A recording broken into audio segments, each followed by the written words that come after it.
Hello friends and fellow flute enthusiasts. Hey, thanks so much for tuning in. Today we've got 20 pre-owned flutes that have come in through our pre-owned flutes program. We typically rehome about 10 per week, but we're doubling up this week because we have so many. Normally we drip these videos out one flute at a time, but in this case with so many, we're just doing one long form video for the 20 for this week.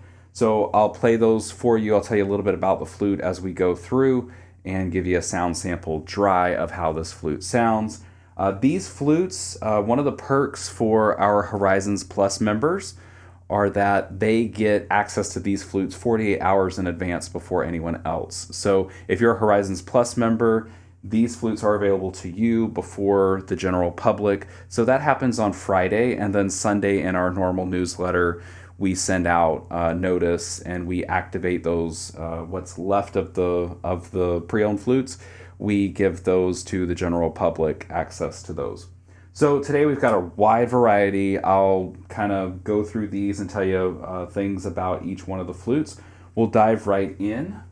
And this is flute number 891. That number that you see is the number of flutes that we've rehomed, so they keep getting larger as we go through. This is a Pat Haron flute. It is in the key of E, and it's made from cherry. Here's how it sounds.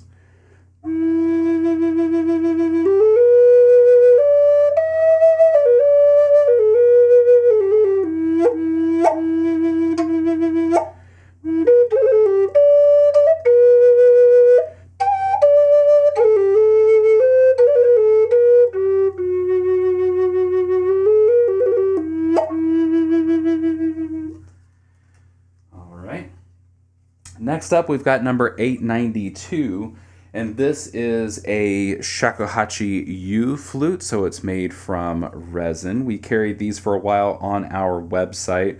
I'm having a hard time getting them back in stock, to be honest with you, so this is kind of a treat to have this one available through our pre-owned program. Played like a shakuhachi, rim-blown style here, thumb hole in the back.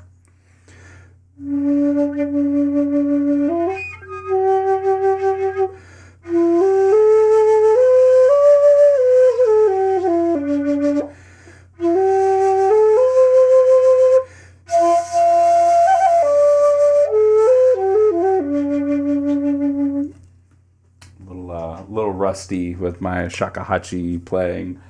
So that is 892. Moving on to 893. This is a flute made by Dusty Moore. And if you see the label and tape down here, that's just what we do to put some information on the flute. When we take photos and such, we can transfer that to the product. So don't pay attention to this. It's not that we're trying to hide anything. We just have our info here. So 893 here, this is a flute made by Dusty Moore Tsunami Flutes. See that little logo right there. In the key of B, made from Spanish cedar, 5-hole flute. And a little bit of ergonomics for a right-handed flute player. They're a little bit offset, this bottom hole. And Dusty does this kind of grooving in the holes here, so it's really comfortable in your hands. This works really well for larger flutes. This being a smaller flute, it's still quite nice to get those grooves kind of like the back of a steering wheel of your car. It's really comfy. Here's how it sounds.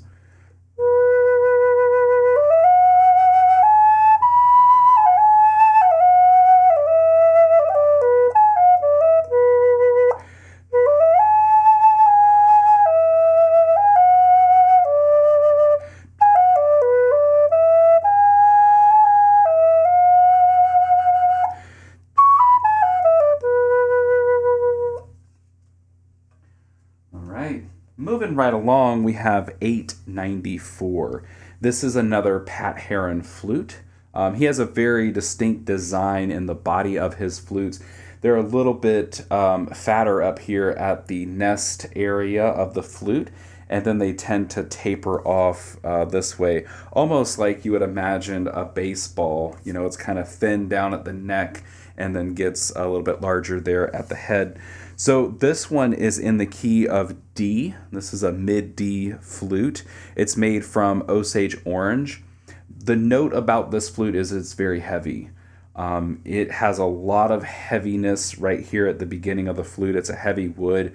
This flute is not for someone who's used to playing like a cedar flute, a very lightweight flute. This definitely has some weight, but to help with that, we see these grooves in the back for our thumbs, almost like a built-in kind of thumb rest. I find my thumb resting really nicely in that little groove there, and so that does help support the flute too. Here's how it sounds.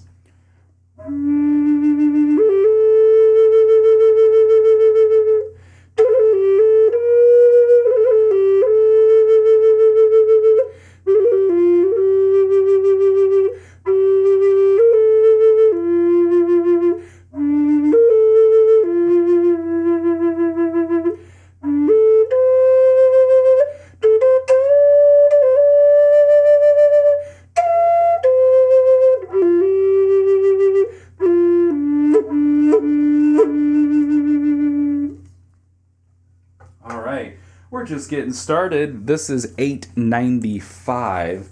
This is a flute made by Dwight Lind of Quiet Bear Flutes, no longer making flutes. This one is dated August of 2005, so kind of a early 2000s flute maker, and was quite involved in the West Coast, Pacific Northwest flute events, and into California as well. This is made from Western red cedar. It's in the key of F sharp. Western cedar, Eastern cedar, any of the cedars, the softer woods, they do tend to ding and nick a little bit easier being a soft wood. So this flute does have a few more love taps in it, some dings, a few scratches, things like that.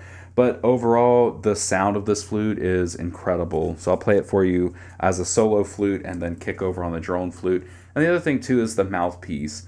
You can see that mouthpiece, the solo flute or the single flute side is protruding a little bit, and that really helps to kind of keep the corner of your mouth because those holes are really close together. So angling it just right, that offset or that protruding piece really helps with a drone flute like this.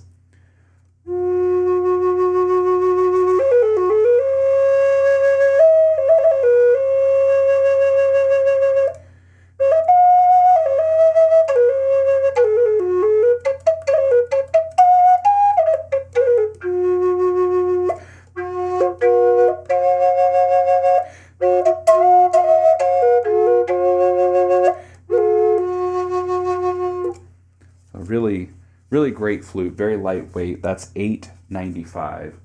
Moving on to $8.96. This is a flute that we used to carry on our store quite a few years ago, the Radiance flute line. This flute is made by Peter Churcher of Willow Creek Woodwork. This is in the key of E flat. This was our Emerald edition. And it's really beautiful when you get it out in the sunlight. It really just kind of lights up and you can see all the character in the epoxy. Epoxy flutes do have a little bit more weight to them as opposed to something like a cedar. Probably a little bit more than a walnut flute even, especially up here where we've got a little bit more mass in the nest area, the block, and the mouthpiece. It's a little thicker right there, so we've got a little bit more weight. Here's how it sounds.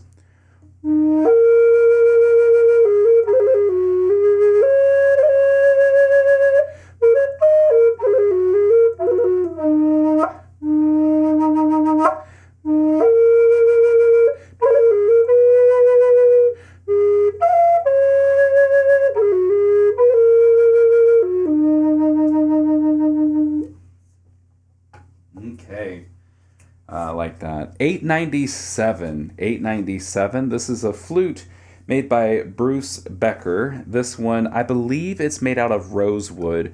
Sometimes it's hard to identify, and when people trade in their flutes, they fill out that form. They're unsure of the wood type, especially if it's a flute that's been in their collection for a long time.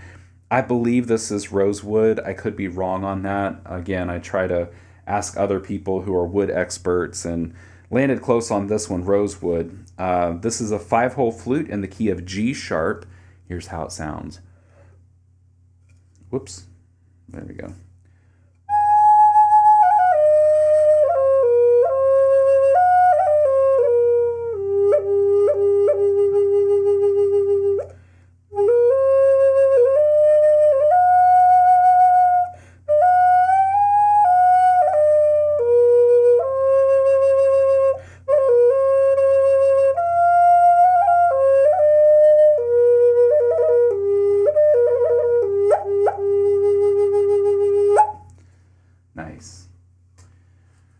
speaking of unknowns, this one came to us in a flute trade with lots of other flutes. Some people trade in their flutes 1, 2, 3 at a time, but a lot of times we see people having 10 or more flutes. They're going through their collection, refining things.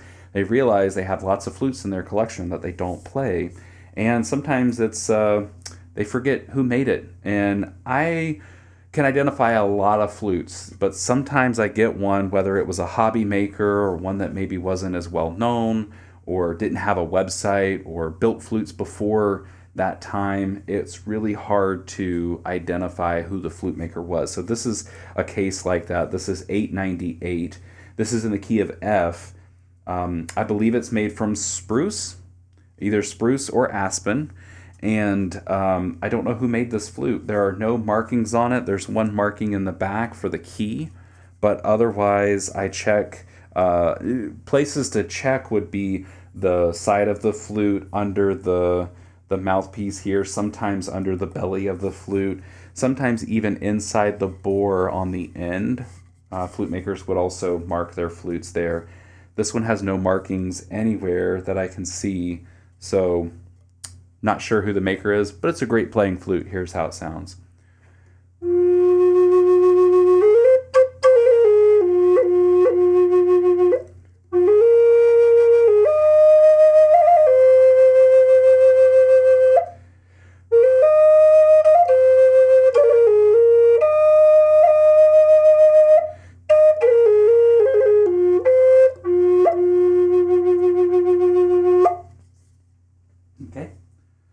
Right along, we've got another one, 899. This is in the key of A. It's a drone flute. It's made out of Myrtlewood and made by Larry Semelius. I think I spelled that right. Sometimes I write things and I have a hard time reading them later. My handwriting is not great. This is why I prefer typing. We'll have that name spelled right in the listing of this flute for sure. Here's how this one sounds.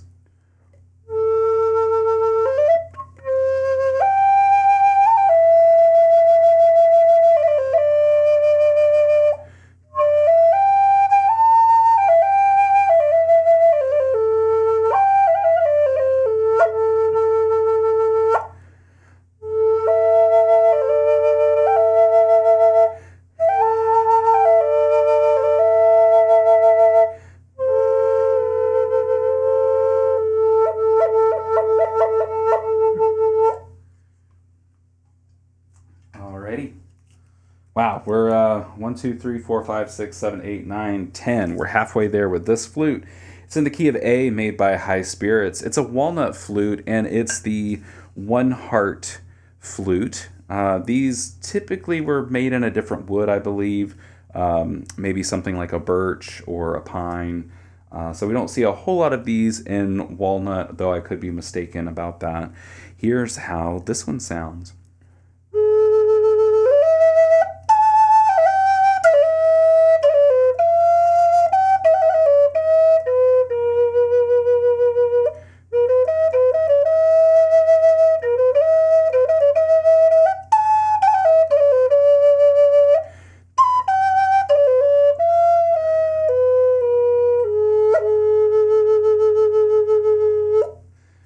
Great playing flute, really easy.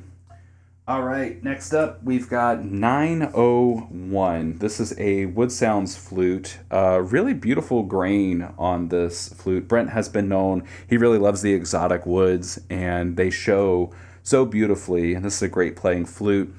This one, I believe, is made from African mahogany. Again, this one was a little bit of a head scratcher to identify the wood exactly. Throws me off a little bit. There is some curling in the wood as well. You'll see better in the pictures on the website. And it's got some inlay bands here as well and some different wood on the end. So this one is in the key of B, 440. Here we go.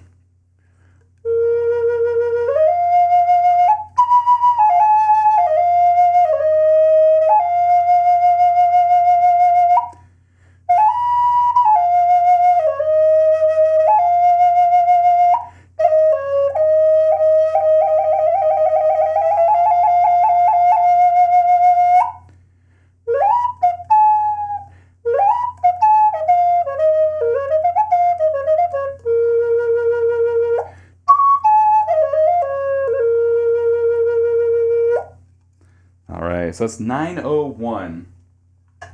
Next up, and as we move along, we've got some kind of more unique flutes. This is one, really excited by this one, so I'm going to spend a little time here on it. Really fascinating flute, and when this one came in, I was like, wow. So this is a flute made by Vance Pennington, Walking Spirit Flutes. I believe he's sort of retired from flute making, and this flute's unique. It's in the key of G sharp. It's made out of holly, but this flute, what makes it's so unique is it's very modular. So it comes apart here, okay? It also comes apart down here. So the head of this comes apart, but that's not all. So this head can go back on, and this piece comes back on as well. The other fine-tuning adjustment that we have on this flute are with the tuning holes here. So there are tuning holes here, but this outside layer can also shift around. So you can see I'm opening up this hole, or I can close it. And the benefit of this is really dialing in that pitch, because temperature really plays a role in flute playing. So if you're someone who needs that flute to be exact, our breath pressure also dictates some of that pitch variance, whether it goes sharp or flat. But if you're a pretty even tone flute player throughout and you want to dial it in specifically, this is a really great feature. I'm happy to see this. So this is a beautiful flute. Really, honestly, hard to let this one go, but I have decisions that I have to make with keys that I have in my collection and things like this. Beautiful bead wrapping here too, this Pacific Northwest raven kind of look here. So here we go. This is how this one, and this one was built in 2007. All right, here we go.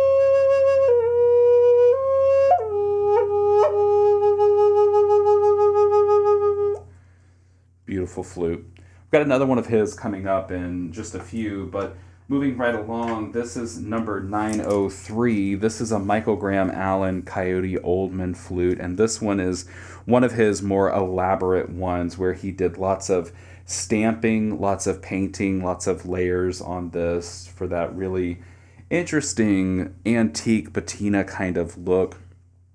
I absolutely love this design. He's got the cicada bug here. Lots of little Easter eggs. The more that you look at this flute, the more that you see swirls and dragonflies and coyotes and cicadas and all sorts of things. It's just really beautiful and phenomenal. This flute is in the key of E and is in great shape.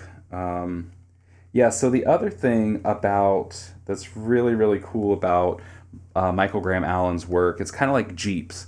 Jeeps have little Easter eggs hidden in them, and some of his work, you can look down the bore of the flute, and in the plug in the back, so between the two chambers, the slow air chamber and the bore, you'll look down, and if you get the lighting right where it shines into the flute, then you can see either a coyote like burned in the back of that plug, or a dragonfly, some little Easter egg. And so when I see that, I always smile. He was quite the artist, and just a really great asset to our flute community.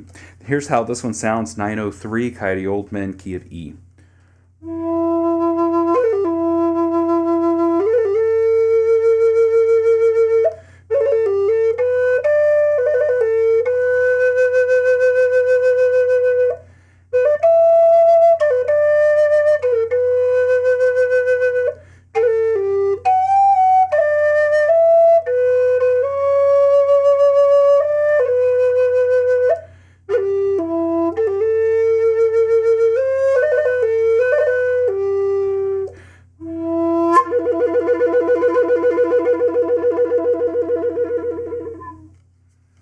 Beautiful flute. Moving right along, as you can tell, I love sharing and talking about flutes. This is a 904. This is made by Ken Light, Amen Oloran Flutes. This is made out of Western Red Cedar, key of F sharp. And here's how this one sounds. Now this one, I believe I didn't mark it. I think it has the watershed tuning, and I'll explain that in just a second. Yeah, so when you're playing a flute, like Butch Hall flutes, Ken Light flutes, there's a couple other makers that Ken still makes them this way, but Butch Hall moved to this in the early to mid 2000s. He switched over his tuning. If you're going up the scale and you lift that top hole and it sounds really sharp or kind of off, like it goes too sharp, there was an old way, kind of the way that they used to be tuned, and that is the watershed. So when you get here and you go for the octave note, you're going to lay this finger down.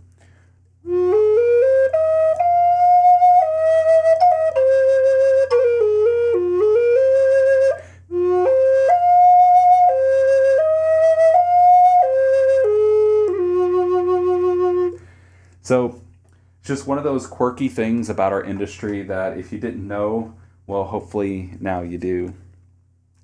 Here's another flute, 905. This is made by Southern Cross Flutes. This one's made out of ancient Kauri wood in the key of F sharp.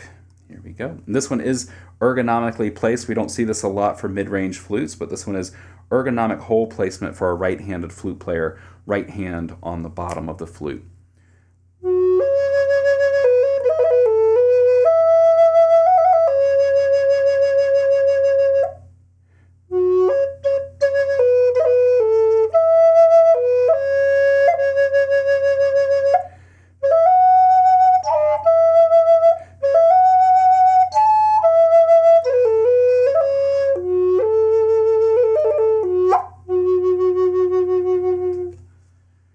Next up, we've got 906. This is another one from Vance Pennington. Now, this one, things are permanently affixed. It looks like the other one that I showed you, but this one doesn't come apart here. This head is permanent on the flute, so everything is just as it is. It's a beautiful Loon flute made from Spanish cedar.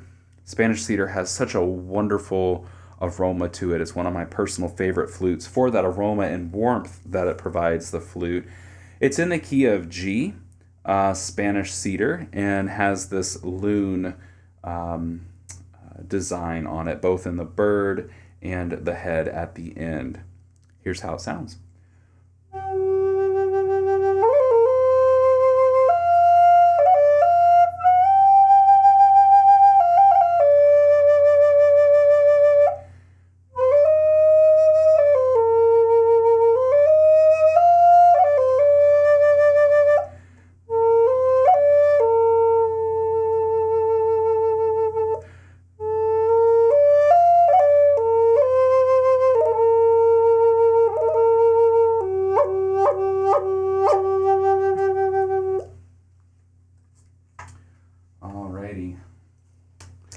Beautiful stuff. Next up, we've got 907. We're coming close to the end. Thanks for hanging in here with me.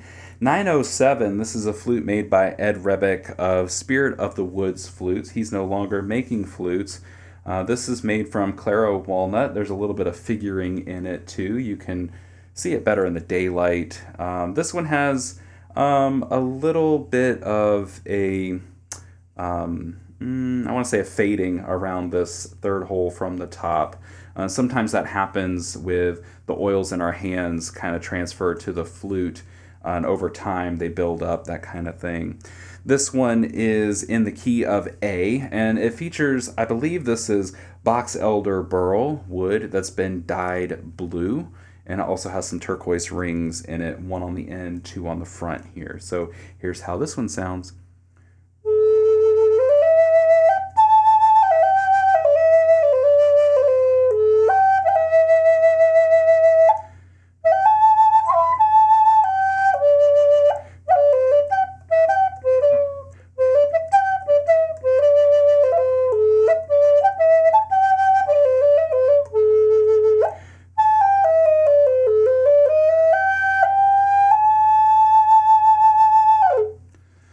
nice fun flute to play.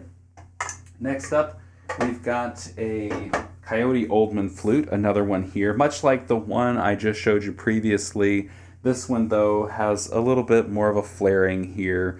Lots of Easter eggs in this one. This one also has a coyote in the plug there that I mentioned earlier. The mouthpiece is different on this. It looks like a thimble or something here on the end. I'm not quite sure what this might be, but a beautiful brass mouthpiece here. Brass spacers too. This was very common for Coyote Oldman's flutes. All of his flutes feature that brass spacer, and that is adjustable so you can do some fine tuning of the voicing, whether you want it a little bit more nasally or reedy or a little bit more warm or breathy. That gives you just a little bit of nuance in that voicing that you can control. This one's in the key of A, made from Eastern cedar. Beautiful flute. Here's how it sounds.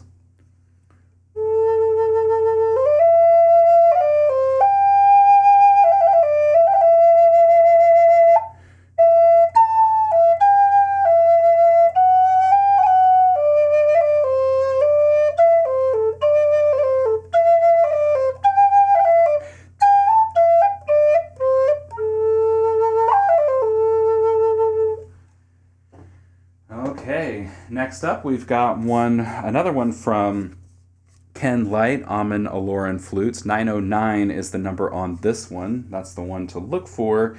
This one is also made from Western Red Cedar in the key of D sharp. Now, I think this one has our regular standard tuning when it comes to that top hole, but could be, I can't remember exactly if it's one of the watershed tunings or not.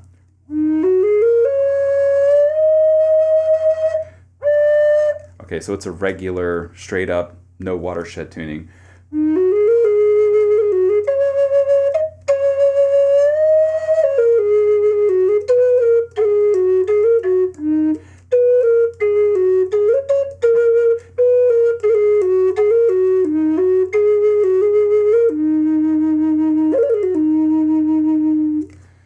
All right, the last one is here. This one is 910. This one is a basket maker flute. It's a rim-blown flute, hollow all the way through here. And so we have to work with our embouchure on this. This is reminiscent of our Anasazi flutes. We don't call them that anymore because we learned that is a racial slur. And so we try to stay away from that. So now you'll see them marketed as basket maker flutes, or Pueblo flutes would be a more appropriate term for that. 6 holes, but a very different tuning than our minor pentatonic. A couple of different modes that you can play in to get different scales and such. We'll see how this goes. I battled with this one personally. Every one of these rim-blown flutes is a little different depending on your chin, your jaw, your lips. And so sometimes it's a great fit for you and sometimes not. I'll do my best with this one and see what comes out.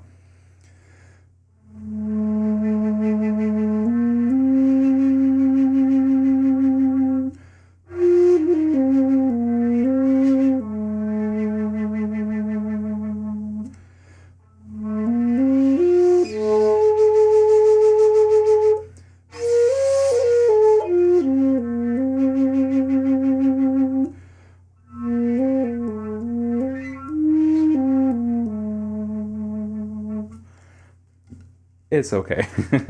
So this is 910. It's made by Vance Pennington, Walking Spirit Flutes as well. You can tell we've got 3 of those in this batch because this person had several of his flutes in their collection when they traded them in. This one is made from Western Red Cedar, built in 2007 in the key of A, that low A. So that's our haul. That's 20 pre-owned flutes that have come in through our program. If you have any questions about these flutes in general, flute learning, flute playing, I'm always happy to help. I love helping you along your flute journey, inspire you, motivate you, because when you can do more with these flutes, it spreads goodness in the world, and we need more of that. So if you have questions about our learning platform, Horizons Plus membership, online courses, I do a lot of online coaching too. So if there's anything I can help you with, please let me know. You can find us at horizonsflutestore.com. That's more of our e-commerce store, buying flutes, cases, things like that for your flute. And then horizonsfluteschool.com is where our learning material platform is. So membership, courses, coaching, all those sorts of things. It's been awesome to share all of these flutes with you. I'm super excited. I get pumped up being able to share these with you. So hope you enjoyed this video. I realize it's a very lengthy video, but there's a lot to cover here and even some nuggets of knowledge here for you as well. So thanks for tuning in. Hope you have a great day. If there's anything I can do to help, let me know. We'll see you in another video soon. Take care.